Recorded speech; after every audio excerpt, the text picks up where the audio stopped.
Hey guys, Tonight Marine here with another Semper Sundays today. Doing something. It's on the Semper Sundays, of course, but it's a little bit different in the sense of what happened. So let me read the citation. I think you guys will find it interesting. For conspicuous gallantry and intrepidity at the risk of his life above and beyond the call of duty, while interned as a prisoner of war by the Viet Cong in the Republic of Vietnam during the period of the 31st of December 1964 to 8 December 1967. So almost 3 years this guy was a prisoner of war with the Vietnamese. Despite the fact that by doing so he would bring about harsher treatment to himself, Colonel, then Captain Cook, established himself as the senior prisoner, even though in actuality he was not. So there had to have been another prisoner there that was higher ranked than him, but he took it upon himself to be the senior guy. He made the Vietnamese believe that it was him.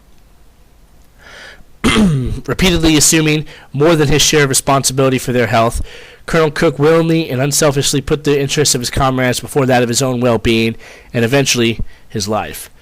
Giving more needy men his medicine and drug allowance while constantly nursing them, he risked infection from contagious disease while in a rapidly deteriorating state of health. This unselfish and exemplary conduct, coupled with his refusal to stray even the slightest from the code of conduct, earned him the deepest respect from not only his fellow prisoners but his captors as well. Rather than negotiate for his own release or better treatment, he steadfastly frustrated attempts by the Viet Cong to break his indomitable spirit and passed the same resolve on to the men whose well-being he so closely associated himself. Knowing his refusals would prevent his release prior to the end of the war, and also knowing his chances for prolonged survival would be small in the event of continued refusal, he chose nevertheless to adhere to a code of conduct far above that which could be expected.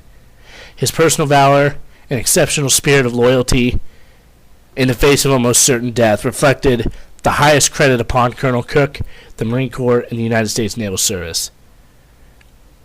Now that right there, and what they mean when they said he steadfastly frustrated attempts by the Viet Cong to break his indomitable spirit, means that they tortured him for information, they beat him, they did whatever they could to him to try to get him to talk and to break, and he didn't.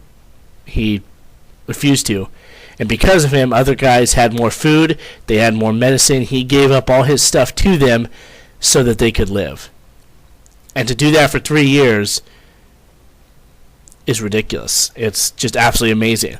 Because I guarantee he was hungry, like very hungry that entire time. He was sick that entire time. He had malaria, the vast majority of it. He was just in a fucking shit state the entire time. And yet he continued the entire 3 years to give all his stuff, all his food, his medicine to his friends, to the guys that were there. And that speaks incredibly highly of him.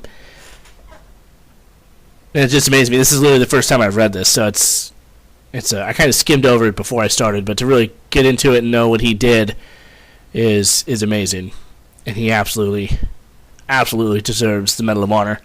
That right there is putting yourself above and beyond and putting yourself in danger so that your Marines could live. And so he definitely epitomizes that right there.